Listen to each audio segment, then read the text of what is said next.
जय श्री राधे कृष्णा। आज आषाढ़ गुप्त नवरात्रि का 9वां दिन है। आज माता मातंगी की पूजा का विधान है। मातंगी देवी प्रकृति की देवी हैं, कला संगीत की देवी हैं, तंत्र की देवी हैं, वचन की देवी हैं। यह एक ऐसी देवी हैं जिनके लिए व्रत नहीं रखा जाता है। यह केवल मन और वचन से ही तृप्त हो जाती हैं।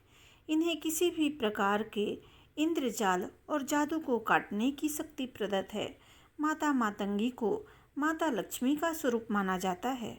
आइए सुनते हैं देवी भागवत पुराण में वर्णित आज की कथा को। राजा जन्मेजय महर्षि व्यास से बोले, हे द्विज, अब आप मुझे विस्तार रूप से भगवती की महिमा बताइए।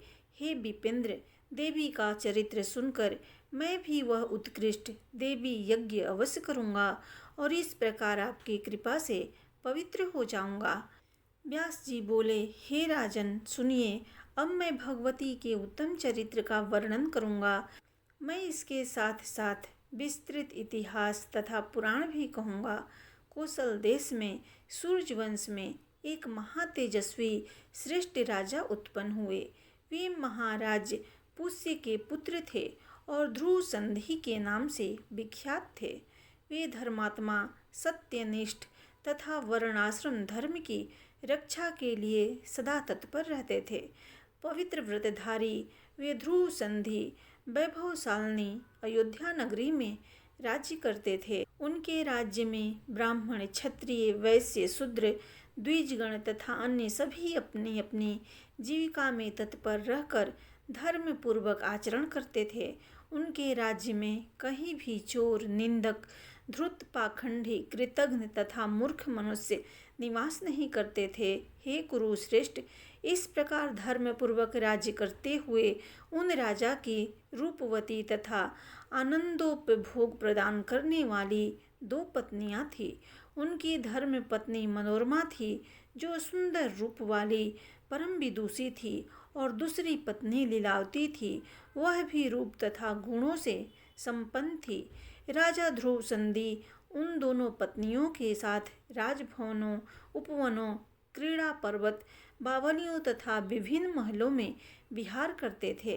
रानी मनोरमा ने शुभ वेला में राज्य लक्षणों से संपन्न एक सुंदर पुत्र उत्पन्न किया।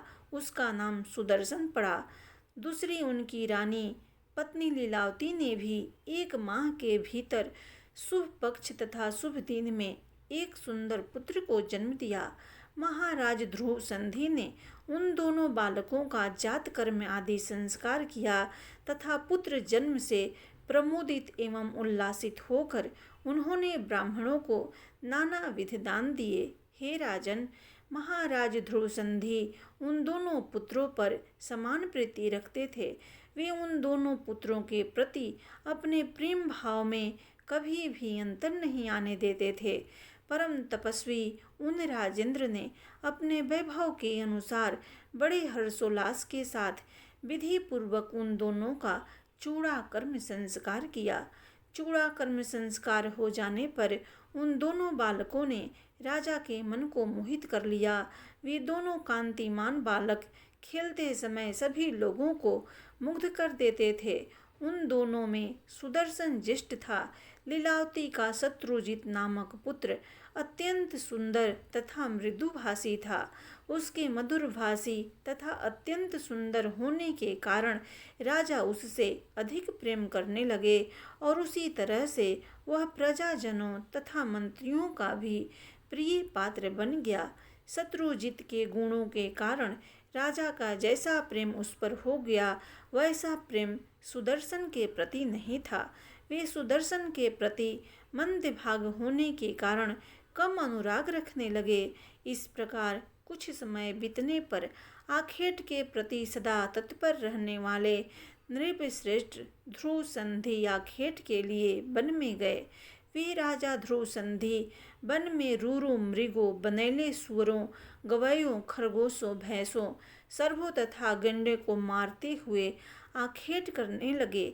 जब महाराज उस गहन तथा महाभयंकर वन में शिकार खेल रहे थे, उसी समय महान रोष में भरा हुआ एक सिंह झाड़ी से निकला। पहले तो राजा ने उसे बाण से आहत कर दिया, तब अत्यंत कोपाविष्ट वह सिंह उन्हें अपने सामने देखकर मेघ के समान गरजने लगा। अपनी मूछ खड़ी करके तथा गर्दन के लंबे केसों को छितराकर अत्यंत कुपित वह सिंह राजा को मारने के लिए छलांग लगाकर उन पर झपटा। तब उसे देखकर राजा ने भी तत्काल अपने हाथ में तलवार धारण कर ली और बाएं हाथ में ढाल लेकर दूसरे सिंह के समान खड़े हो गए। यह देखकर उनके जो सेवक गण थे वे सभी अत्यंत कुपित हो उठे और रोषपूर्वक उस सिंह पर अलग अलग बाणों से प्रहार करने लगे। वहां महान हाहाकार मच गया तथा भीषण प्रहार होने लगा। इसी बीच वह भयानक सिंह राजा पर टूट पड़ा। उसे अपने ऊपर झपटते देखकर राजा ने खड्ग से उस पर प्रहार किया। उस सिंह ने भी राजा के समीप आकर अपने भयानक तथा तीक्ष्ण नखों से राजा को छत बिछत कर डाला। नखों के प्रहार से आहत होकर राजा गिर पड़े और उनकी मृत्यु हो गई। इससे सभी सैनिक और भी क्रोधित हो उठे। तब वे बाणों से सिंह पर भीषण प्रहार करने लगे। इस प्रकार राजा ध्रुव संधि तथा वह सिंह दोनों मर गए। तदंतर सैनिकों ने आकर मंत्री प्रवरों को यह समाचार बताया। राजा के परलोक गमन का समाचार सुनकर उन श्रेष्ठ मंत्रियों ने उन वन में जाकर उनका दाह संस्कार करवाया। वहीं पर गुरु वशिष्ठ ने परलोक में सुख प्रदान करने वाले सभी श्राद्ध पारलौकिक कृत विधि पूर्वक संपन्न करवाए। तदंतर प्रजाजनों, मंत्रियों तथा महामुनि वशिष्ठ ने सुदर्शन को राजा बनाने के उद्देश्य से आपस में विचार विमर्श किया। श्रेष्ठ मंत्रियों ने कहा कि सुदर्शन महाराज की धर्मपत्नी मनोरमा के पुत्र हैं, शांत स्वभाव वाले पुरुष हैं तथा सभी लक्षणों से संपन्न हैं, अतः ये राज सिंहासन के योग्य हैं। गुरु वशिष्ठ ने भी वही बात कही कि महाराज का यह पुत्र सुदर्शन राजपद के योग्य है, क्योंकि बालक होते हुए भी धर्मपरायण राजकुमार ही राज सिंहासन का अधिकारी होता है। वयोवृद्ध मंत्रियों के द्वारा इस प्रकार विचार करने के उपरांत यह समाचार सुनकर उज्जैनी नरेश राजा युधाजित शीघ्र ही वहां आ पहुँचे। लीलावती के पिता युधाजित अपने दामाद की मृत्यु के विषय में सुनकर अपने दो हित्र के हित की कामना से उस समय शीघ्रता पूर्वक वहां आए। उसी समय सुदर्शन के हित साधन के उद्देश्य से मनोरमा के पिता कलिंगाधिपति महाराज वीरसेन भी वहां आ गए। सेनाओं से संपन्न तथा एक दूसरे से भयभीत हुए दोनों राजा राज्य के अधिकारी का निर्णय करने के लिए प्रधान अमात्यों के साथ मंत्रणा करने लगे। युधाजित ने पूछा कि इन दोनों राजकुमारों में ज्येष्ठ कौन है? ज्येष्ठ ही राज्य प्राप्त करता है, कनिष्ठ कदापि नहीं। उसी समय वीरसेन ने भी कहा, हे राजन, मैंने शास्त्रविदों से ऐसा सुना है कि धर्मपत्नी का पुत्र ही राज्य का अधिकारी माना जाता है। युधाजित ने पुनः कहा कि यह शत्रुजित गुणों के कारण ज्येष्ठ है। यह सुदर्शन राज्योचित चिन्हों से युक्त होते हुए भी वैसा नहीं है। अपने अपने स्वार्थ के वशीभूत उन दोनों राजाओं में वहाँ विवाद होने लगा। अब उस महासंकट की परिस्थिति में उनके संदेह का समाधान करने में कौन समर्थ हो सकता था? युधाजित ने मंत्रियों से कहा कि आप लोग अवश्य ही स्वार्थपरायण हो गए हैं और सुदर्शन को राजा बनाकर धन का स्वयं उपयोग करना चाहते हैं। मैंने आप लोगों का यह विचार तो आप सब की भाव भांगमा से पहले ही जान लिया था। शत्रुजित सुदर्शन से अधिक बलवान है, अतः आप लोगों की सम्मति तो यह होनी चाहिए कि शत्रुजित ही राज सिंहासन पर आसीन होने के योग्य है। ऐसा कौन व्यक्ति है जो मेरे जीवित रहते गुणों में बड़े तथा सेना से सुसज्जित राजकुमार को छोड़कर छोटे पुत्र को राजा बना सके? इसके लिए मैं निश्चित रूप से घोर संग्राम करूँगा। मेरे खड्ग की धार से पृथ्वी के भी 2 टुकड़े हो सकते हैं, फिर आप लोगों की तो बात ही क्या है। यह सुनकर वीरसेन ने युधाजित से कहा, हे विद्वान, दोनों ही बालक समान बुद्धि रखते हैं, इसमें भेद ही क्या है। तदंतर उन दोनों को इस प्रकार परस्पर विवाद करते देखकर प्रजाजनों तथा ऋषियों के मन में व्यग्रता होने लगी। तब एक दूसरे को क्लेश पहुंचाने के लिए उद्धत तथा युद्ध की इच्छा रखने वाले दोनों पक्षों के सामंत सावधान होकर अपनी अपनी सेनाओं के साथ वहां आ पहुंचे। उसी समय महाराज ध्रुव संधि की मृत्यु का समाचार सुनकर श्रृंगवेरपुर में रहने वाले निषादगण राजकोष लूटने के लिए वहां आ गए। दोनों राजकुमार अभी बालक हैं तथा वे आपस में कलह कर रहे हैं। यह सुनकर देश देशांतर के चोर लुटेरे भी वहां आ गए। इस प्रकार वहां पर भारी कलह उपस्थित हो जाने पर युद्ध आरंभ हो गया। युधाजित तथा वीरसेन भी युद्ध के लिए उद्धत हो गए। व्यास जी बोले, हे राजन, युद्ध आरंभ हो जाने पर क्रोध एवं लोभ के वशीभूत उन दोनों राजाओं ने लड़ने के लिए अस्त्र उठा लिए और तब उनके बीच भयानक संग्राम आरंभ हो गया।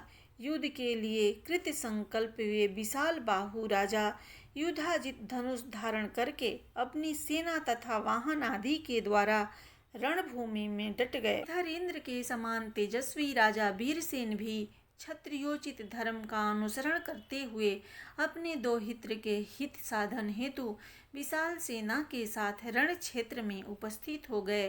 सत्य पराक्रमी राजा वीरसेन ने युधाजित को सम्रांगण में उपस्थित देखकर क्रोध युक्त होकर इस प्रकार बाणों की वृष्टि आरंभ कर दी, जिसे देवता, मनुष्य तथा मुनिगण देख रहे थे। तदंतर घोर संग्राम छिड़ जाने पर राजा युधाजित ने अपने तीक्ष्ण तथा अत्यंत भीषण बाणों से वीरसेन को मार डाला।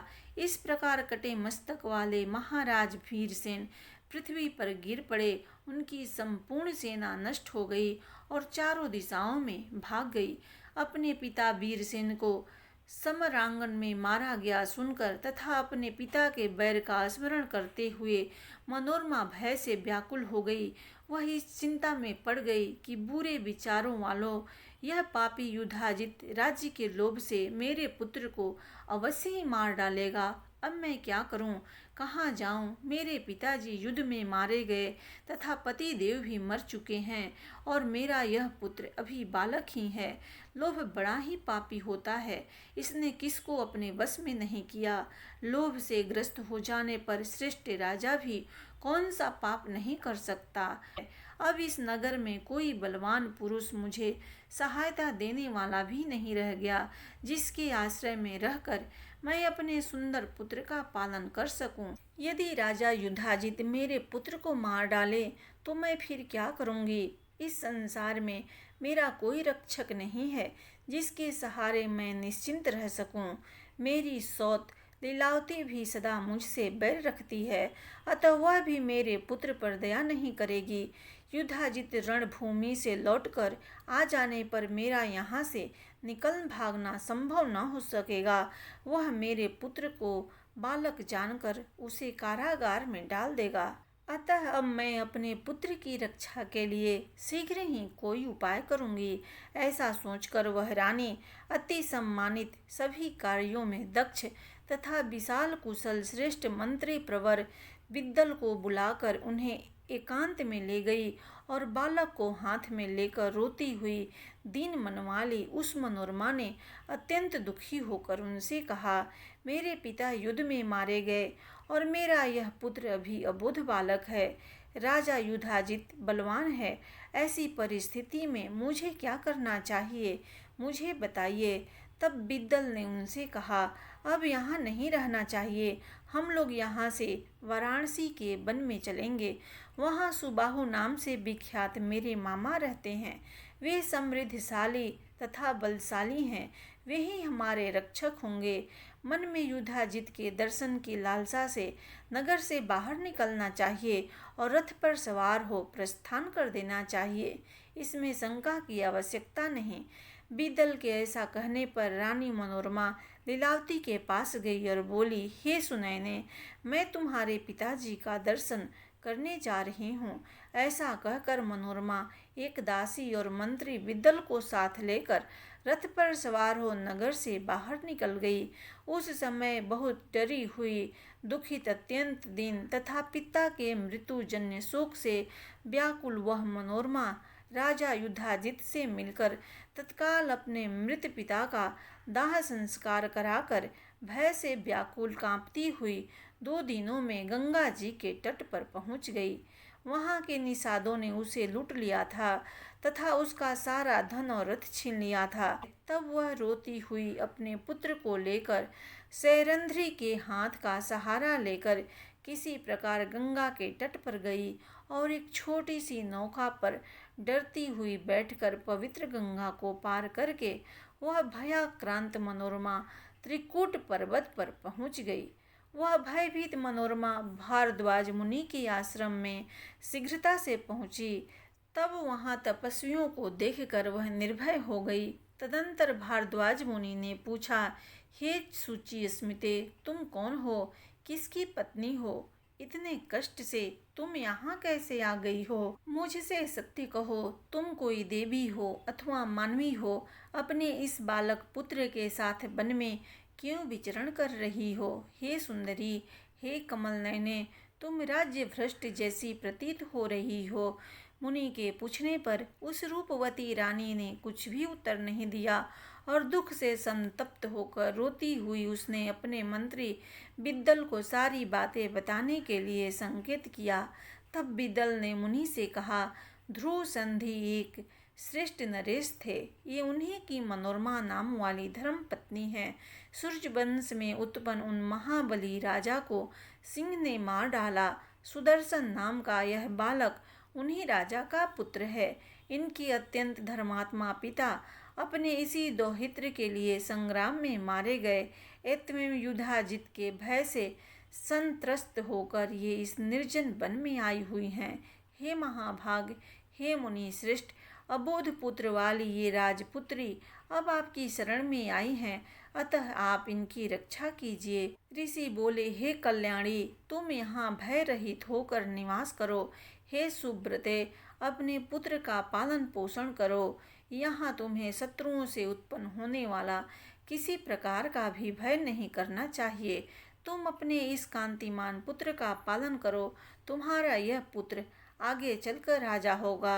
यहाँ तुम लोगों को कभी भी कोई दुख तथा शोक नहीं होगा। व्यास जी बोले, मुनि के इस प्रकार कहने पर महारानी मनोरमा निश्चिंत हो गई और मुनि के द्वारा प्रदत्त की गई एक कुटिया में वे शोक रहित होकर निवास करने लगी। इस प्रकार सुदर्शन का पालन पोषण करती हुई वे मनोरमा अपनी दासी तथा मंत्री बिद्दल के साथ वहां रहने लगी। व्यास जी बोले, हे राजन, तदंतर महाबली युधाजित ने रणभूमि से अयोध्या पहुंचकर सुदर्शन को भी मार डालने की इच्छा से मनोरमा के विषय में लोगों से पूछा। मनोरमा कहाँ चली गई, ऐसा बार बार कहते हुए उसने सेवकों को इधर उधर भेज दिया। तत्पश्चात किसी शुभ दिन में अपने दौहित्र को राज सिंहासन पर बैठा दिया।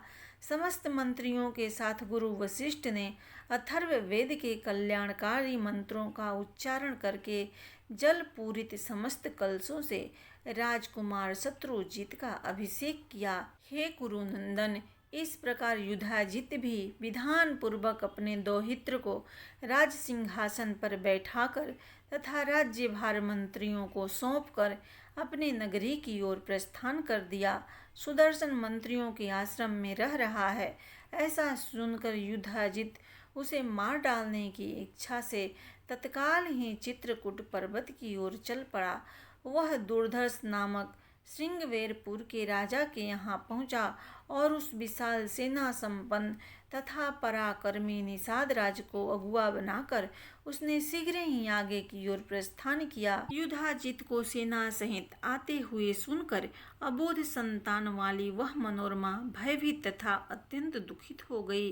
अत्यंत शोक संपन्न वह मनोरमा आंखों में आंसू भरकर मुनि भारद्वाज से बोली कि युधाजित यहाँ भी आ पहुँचा। अब मैं क्या करूँ, कहाँ जाऊँ? इसने मेरे पिता का वध कर दिया तथा अपने दोहित्र को राजा बना दिया। अब वह विशाल सेना के साथ मेरे पुत्र के वध की कामना से यहाँ आ रहा है। हे स्वामिन, मैंने सुना है कि पूर्व काल में जब मुनियों के पवित्र आश्रम में द्रौपदी के साथ पांडव निवास कर रहे थे, उसी समय एक दिन वे पांचों भाई आखेट के लिए चले गए और द्रौपदी वहीं पर मुनियों के उस पावन आश्रम में रह गई थी। हे मुने, मुनि समुदाय से संपन्न उस आश्रम में सर्वांग सुंदरी वह द्रौपदी अपने दासियों के साथ निर्भय होकर रहती थी। शत्रुओं को संताप पहुँचाने में समर्थ तथा धनुष बाण धारण किए वे पांचों पांडव मृग का पीछा करते हुए एक वन से दूसरे वन में निकल गए। इसी बीच समृद्धशाली सिंधु नरेश जयद्रथ वेद ध्वनि सुनकर अपनी सेना के साथ आश्रम के पास आ गया। वेद पाठ सुनकर राजा जयद्रथ पुण्यात्मा मुनियों के दर्शन की इच्छा से शीघ्रता पूर्वक रथ से उतरा। इसके बाद वह मुनियों से भरे हुए उस आश्रम में प्रविष्ट हुआ। तत्पश्चात मुनियों की पत्नियां तथा अन्य स्त्रियां वहां बैठी हुई राजा जयद्रथ को देखने की इच्छा से वहां आ गई और लोगों से पूछने लगी, यह कौन है? उन्हीं स्त्रियों के साथ यह परम सुंदरी द्रौपदी भी आई थी। जयद्रथ की दृष्टि दूसरी लक्ष्मी के समान प्रतीत हो रही उस द्रौपदी पर पड़ गई। दूसरी देवकन्या की भांति प्रतीत हो रही उस श्याम नेत्रों वाली द्रौपदी को देखकर राजा जयद्रथ ने ऋषि धौम्य से पूछा कि यह सुंदर मुख वाली युवती कौन है? धौम्य बोले, हे सिंधु राजेंद्र, समस्त शुभ लक्षणों वाली यह पांडवों की प्रिय भार्या तथा पंचाल नरेश की पुत्री द्रौपदी है। यह इसी पवित्र आश्रम में निवास करती है। जयद्रथ बोला, विख्यात पराक्रमी पांचों पांडव कहाँ गए हुए हैं? क्या वे महान बलशाली वीर निश्चिंत होकर इस समय इसी वन में रह रहे हैं? धौम्य बोले, पांचों पांडव इस समय रथ पर आरूढ़ होकर आखेट के लिए वन में गए हुए हैं। मुनि का यह वचन सुनकर वह राजा जयद्रथ अपने आसन से उठा और द्रौपदी के पास जाकर उन्हें प्रणाम करके इस प्रकार बोला, हे परम सुंदरी, आप सकुशल तो हैं ना? आपके पतिगण कहाँ गए हुए हैं? आपको वन में निवास करते हुए आज 11 वर्ष बीत चुके हैं। तत्पश्चात द्रौपदी ने कहा, हे राजकुमार, आपका कल्याण हो। अभी थोड़ी ही देर में पांडव आ जाएंगे, तब तक आप आश्रम के समीप ही विश्राम कीजिए। उसके ऐसा कहने पर लोभ से आक्रांत उस वीर जयद्रथ ने मुनिवर की अवहेलना करके द्रौपदी का हरण कर लिया। मनोरमा ने कहा, हे स्वामिन, एवं बुद्धिमान लोगों को चाहिए कि वे किसी पर भी विश्वास न करें। ऐसा करने वाला व्यक्ति दुख प्राप्त करता है। इस विषय में राजा बलि उदाहरण है। विरोचन का पुत्र राजा बलि वैभव संपन्न, धर्मपरायण, सत्य प्रतिज्ञ, यज्ञकर्ता, दानी, शरणागत दाता तथा साधु जनों के सम्मान्य थे। प्रहलाद के पौत्र वे राजा बलि कभी अधर्म का आचरण नहीं करते थे। उन्होंने दक्षिणा युक्त 99 यज्ञ किए थे।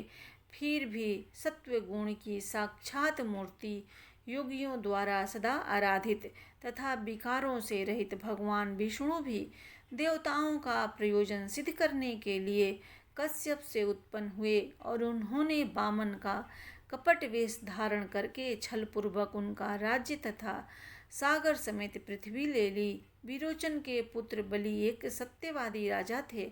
जब साक्षात सत्य के मूर्ति भगवान विष्णु ने बलि का यज्ञ ध्वंस करने की कामना से वामन रूप धारण करके ऐसा किया, तब अन्य लोग क्यों नहीं करेंगे?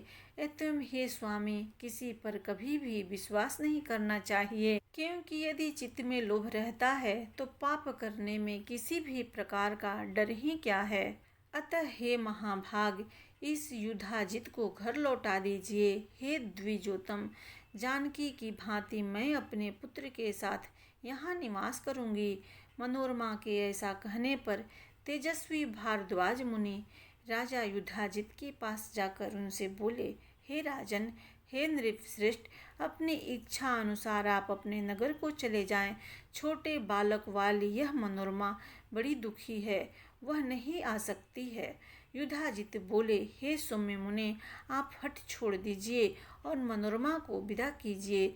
इसे छोड़कर मैं नहीं जाऊंगा। यदि आप नहीं मानेंगे तो मैं इसे बलपूर्वक ले जाऊंगा। ऋषि बोले, जैसे प्राचीन काल में विश्वामित्र वशिष्ठ मुनि की गौ ले जाने के लिए उद्यत थे, उसी प्रकार यदि आप में शक्ति हो तो आज मेरे आश्रम से इसे बलपूर्वक ले जाइए। बोलिए माता दुर्गा की जय।